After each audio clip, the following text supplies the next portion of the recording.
तो हिमाचल प्रदेश में सत्ता का सेमीफाइनल है और उपचुनाव से जुड़ी हुई अब आपको इस वक्त की बड़ी अहम जानकारी बताने जा रहे हैं। हिमाचल प्रदेश से बड़ी खबर, हिमाचल में शराब पर फिलहाल के लिए पाबंदी लगाई गई है क्योंकि आचार संहिता लागू है। चुनावी क्षेत्रों में उपचुनाव के मद्देनजर ये बड़ा फैसला किया गया है। और ये भी आपको जानकारी दे दें कि 20 विधानसभा क्षेत्रों में ये पाबंदी लगाई गई है। कल ये पाबंदी लगाई गई थी वीरवार को और आगामी 48 घंटों तक अब ठेके बंद रहेंगे, नहीं खुल पाएंगे। शाम 5 बजे से ये बिक्री बंद की गई है। तो पाबंदी फिलहाल हिमाचल में शराब खरीदने और बेचने पर लगी है। उपचुनाव के मद्देनजर ये बड़ा फैसला किया गया है। 48 घंटों तक बंद रहेगी और ये भी आपको जानकारी दे दें कि वीरवार शाम 5 बजे से बंद करने का फैसला किया।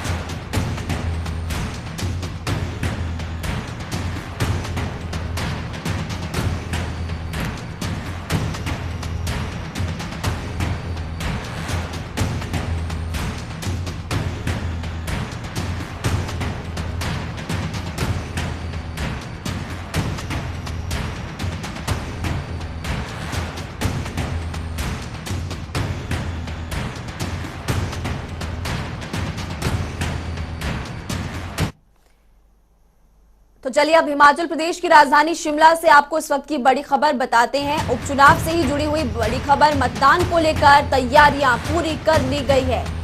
ये आपको बता दें कि निर्वाचन आयोग ने तैयारियां पूरी की है। जिला प्रशासन भी पूरी तरह से तैयार है और शिमला में 292 मतदान केंद्र स्थापित किए गए। जुब्बल कोटखाई विधानसभा क्षेत्र में मतदान होना है। केंद्रों में 1752 कर्मचारियों को तैनात किया गया है। मतदान को लेकर सभी तैयारियां पूरी कर ली गई है। तो रामपुर विधानसभा क्षेत्र ने 150 पोलिंग बूथ स्थापित किए हैं और रामपुर की अगर बात करें तो 6 सहायक मतदान केंद्र स्थापित किए गए हैं। रामपुर के लिए भेजी गई है 212 ईवीएम और 206 वीवीपैट मशीन। जुब्बल कोटखाई में 136 पोलिंग बूथों की स्थापना की गई है। साथ ही आपको यह भी जानकारी दे दें कि कोटखाई में भेजे गए 191 ईवीएम, 204 वीवीपैट और हिमाचल में सत्ता का सेमीफाइनल है। और ये आपको जानकारी फिलहाल मंडी लोकसभा क्षेत्र से जुड़ी हुई, जुब्बल कोटखाई विधानसभा क्षेत्र से जुड़ी हुई बता रहे हैं। जिला किन्नौर में मंडी लोकसभा उपचुनाव के मद्देनजर वीरवार को जिला मुख्यालय रिकांगपिओ से 126 पोलिंग स्टेशन के साथ 3 ऑब्जर्वरी पोलिंग स्टेशन के लिए पोलिंग पार्टी को रवाना किया गया। सभी पोलिंग पार्टी अपने अपने पोलिंग स्टेशनों के लिए सुबह 8 बजे के बाद रवाना हुए। इस दौरान किन्नौर के जिला निर्वाचन अधिकारी अपूर्व देवगन भी मौके पर मौजूद रहे।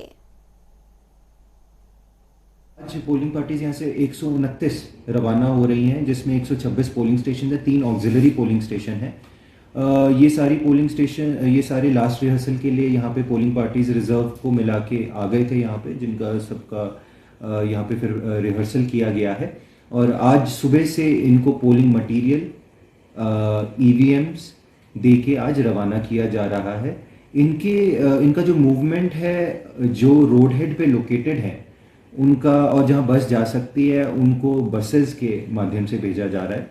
और जिनके ऐसे रूट्स पे लोकेटेड है जहाँ पे जीपेबल ट्रैक है परंतु बस नहीं जा सकती है, उनके लिए माइक्रो मैनेज करके इसको और डिटेल में जाके इनके लिए कई पोलिंग पार्टीज के लिए अलग गाड़ी का भी प्रावधान किया गया है। वहीं जिला सोलन के अर्की विधानसभा क्षेत्र में 30 अक्टूबर को होने जा रहे उपचुनाव को लेकर मतदान के लिए सभी तैयारियां जोरों पर है। इसी कड़ी में वीरवार को अर्की मुख्यालय से 154 पोलिंग बूथों के लिए पोलिंग पार्टियों को रवाना किया गया। पोलिंग पार्टियों को रवाना करने से पहले उन्हें मतदान के समय इस्तेमाल की जाने वाली ईवीएम मशीनों समेत अन्य सामग्री भी बांटी गई। हिमाचल पथ परिवहन निगम की ओर से पोलिंग पार्टियों को मतदान बूथों तक 12 सेक्टर में 31 बसों को भेजा गया।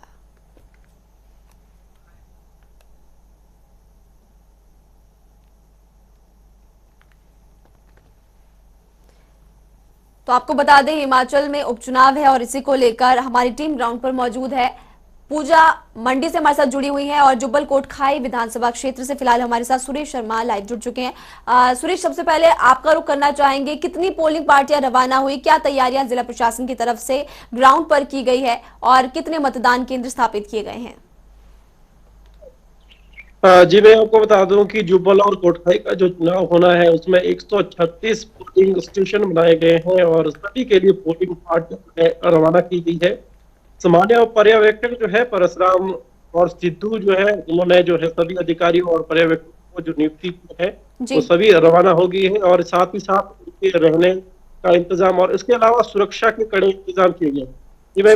मैं आपको बता दूं कि जुब्बल और कोटखाई में जो चुनाव हो रहा है 8 ऐसे पोलिंग बूथ हैं जिन्हें संवेदनशील घोषित किया गया है, जहां पर अतिरिक्त पुलिस बल की तैनाती की गई है जी। ताकि ऐसी कोई हिंसा ना हो, कोई झड़प ना हो, कोई लोग आपस में ना उलझे। इस बात का विशेष ध्यान रखने के लिए जो है वहां पर 8 जगह पर पोलिंग स्टेशन जो बनाए गए हैं, अतिरिक्त पोलिंग स्टेशन, वहां पर अतिरिक्त पुलिस के जवानों की तैनाती की गई है।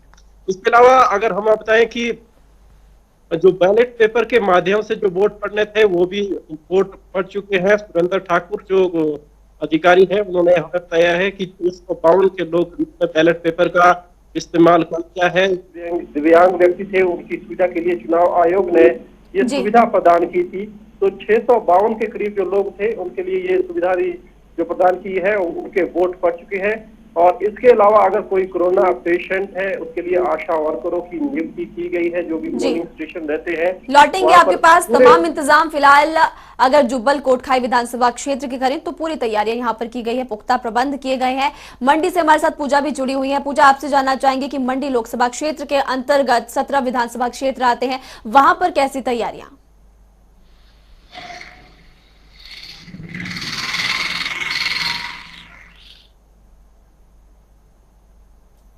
चलिए पूजा से दोबारा संपर्क करने की कोशिश करेंगे। फिलहाल सुरेश, आपसे जानना चाहेंगे, जिस तरह से आपने बताया कि दिव्यांगों के लिए विशेष प्रबंध किए गए हैं, कोविड मरीजों के लिए भी विशेष प्रबंध किए गए हैं, जानना आपसे ये चाहेंगे कि टाइमिंग्स जो रखी गई है किस तरह से रखी गई कोविड के जो पेशेंट्स है। हालांकि जैसे पिछली बार पंचायत चुनाव हुए थे तो लास्ट के 1 घंटे में मतदान हुआ था, तो इस बार भी क्या ऐसे इंतजाम किए गए हैं सुरेश? मतदाताओं की संख्या होगी तब तक वहां पर मतदान जारी रहेगा, जब तक लोगों की लाइनें हैं। और 5 बजे एक सर्कल बांध दिया जाएगा कि 5 बजे तक जो व्यक्ति उस दायरे के अंदर आ जाता है उन्हें पर्ची टोकन के माध्यम से जो है लाइनें कतारें लगाई जाएगी, क्योंकि उसके बाद अगर कोई आता है तो उसकी एंट्री नहीं होगी। लेकिन बहरहाल फिर भी अगर कोई रहता है तो जब तक मतदान खत्म नहीं हो पाता है उसके लिए विशेष प्रबंध किए गए हैं। और चुनाव आयोग की तरफ से लोगों को जागरूक किया जा रहा है कि आप ज्यादा से ज्यादा आए और लोकतंत्र के इस महापर्व में अपना योगदान जरूर दें, क्योंकि जरूरी हो जाता है। मैं आपको बता दूं कि जुब्बल और कोटखाई में जो चुनाव हो रहे हैं इसमें लगभग 71,000 के समीप जो वोटर है वो अपने मत का प्रयोग करेंगे। और यहाँ पर 4 प्रत्याशी इस बारी चुनावी मैदान में है, जिसमें से भारतीय जनता पार्टी की तरफ से नीलम सरेख है, आजाद प्रत्याशी के तौर पर चेतन बरागटा है, वहीं एक महिला उम्मीदवार है जो आजाद प्रत्याशी के तौर पर लड़ी है, कुसुम कदम उनका नाम है, सुमन कदम, माफ कीजिएगा, सुमन कदम उनका नाम है। और इसके अलावा कांग्रेस के जो पूर्व में संसदीय सचिव रहे हैं और विधायक रहे हैं, कांग्रेस के नेता रोहित ठाकुर मैदान में है। तो 4 लोग जो मैदान में है और इन सभी जो प्रत्याशी है इनसे भी चुनाव आयोग ने अपील की है कि आप भी सभी लोग इस तरह का प्रचार करें ताकि लोकतंत्र के इस महापर्व में ज्यादा से ज्यादा लोग अपने मत का प्रयोग कर सकें। तो कड़ा मुकाबला जुब्बल कोटखाई विधानसभा क्षेत्र में है, देखने वाला ये मुकाबला होगा। मंडी से पूजा भी हमारे साथ जुड़ी हुई। पूजा, आपसे जानना चाहेंगे, क्योंकि मंडी लोकसभा क्षेत्र बहुत बड़ा क्षेत्र है, इसके अंतर्गत 17 विधानसभा क्षेत्र आते हैं, किस तरह से जिला प्रशासन की तरफ से तैयारियां की गई, किस तरह से लोगों को जागरूक किया जा रहा है, कितने पोलिंग स्टेशन, कितने मतदान केंद्र? जी आपको बताना चाहूंगी कि मंडी संसदीय क्षेत्र के 6 जिलों में 12,86,882 जो टोटल वोटर है। और इसमें जो है आज सुबह ही जो पार्टियां हैं वो मतदान के लिए रवाना कर दी गई है। इसमें जो खास आपको बताना चाहूंगी कि जो यहाँ के मंडी के डीसी है अरिंदम चौधरी जी, उन्होंने इस बार साफ मतदाता हैं जो उनसे अपील की है कि इस बार कोरोना को देखते हुए वो ग्लव्स का इस्तेमाल जरूर करें।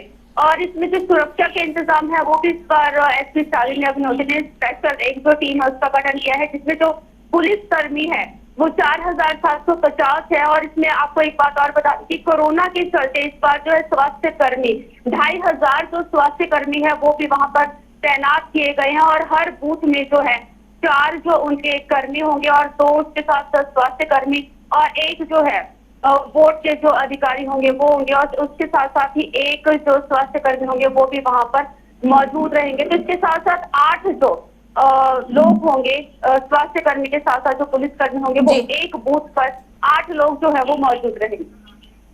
जी, तो कड़े इंतजाम यहाँ पर किए गए हैं पूजा, और ऐसे में सुरक्षा के भी कड़े इंतजाम किए गए हैं। पूजा, आपसे फिलहाल ये जानना चाहेंगे, मंडी लोकसभा क्षेत्र की अगर बात करें तो कोविड पेशेंट्स के लिए क्या टाइमिंग स्पेशल रखी है कि आखिरी 1 घंटे में मतदान वो करेंगे, और इसके अलावा दिव्यांगों के लिए क्या विशेष प्रबंध किए गए हैं?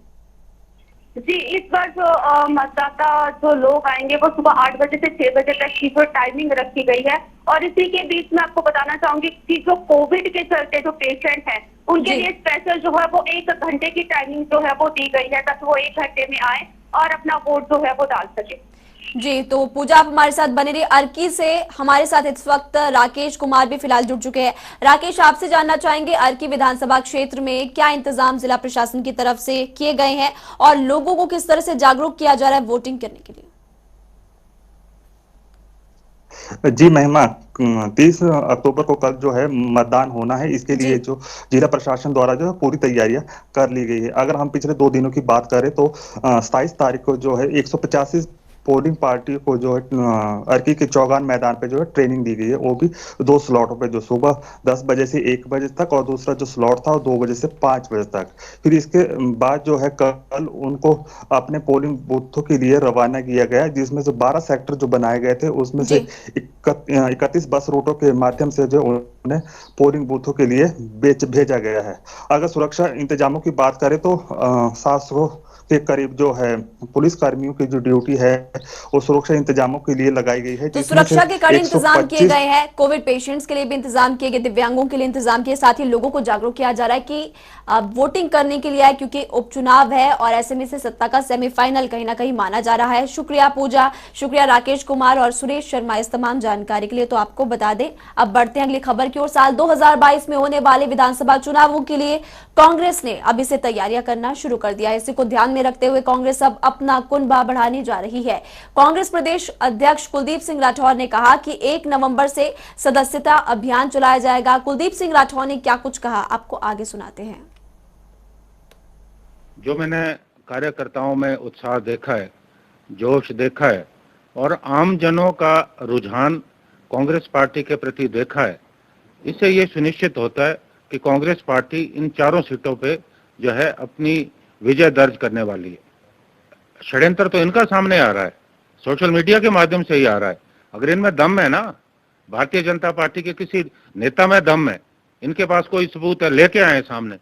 इस तरह से पीठ के पीछे वार करके ये चुनाव जीतने वाले नहीं है। भारतीय जनता पार्टी हार रही है, क्योंकि जिस तरह से इन्होंने इस चुनाव में शालीनता छोड़ दी।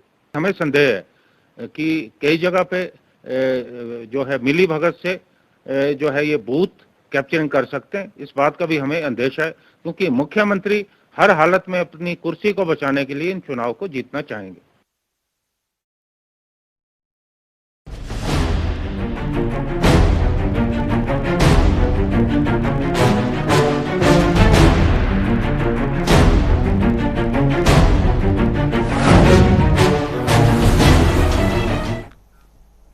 National institute of technology Hamirpur में पढ़ने वाली छात्रा को विदेशी कंपनी ने सालाना 1 करोड़ 9 लाख के पैकेज की जॉब ऑफर की है। सिरमौर की रहने वाली बीटेक अंतिम वर्ष की छात्रा साबिया सूद यूके में अमेजॉन कंपनी में सेवाएं देंगी। इसके बाद से साबिया के घर पर खुशी का माहौल है और अब तक के सबसे बड़ा पैकेज मिलने वाली एनआईटी हमीरपुर के निदेशक डॉक्टर ललित कुमार अवस्थी और संस्थान के ट्रेनिंग एंड प्लेसमेंट अफसर डॉक्टर भरत भूषण शर्मा ने साबिया को बधाई दी है।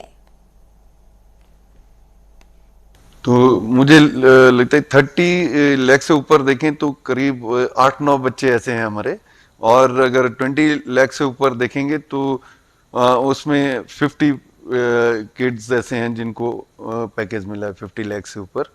और the placement graph itself says that a lot of changes are being done at teaching, learning और research level, जिससे कि बच्चों का आउटपुट बढ़ा है। तो I would like to congratulate the learned faculty members for their initiatives and grooming the students.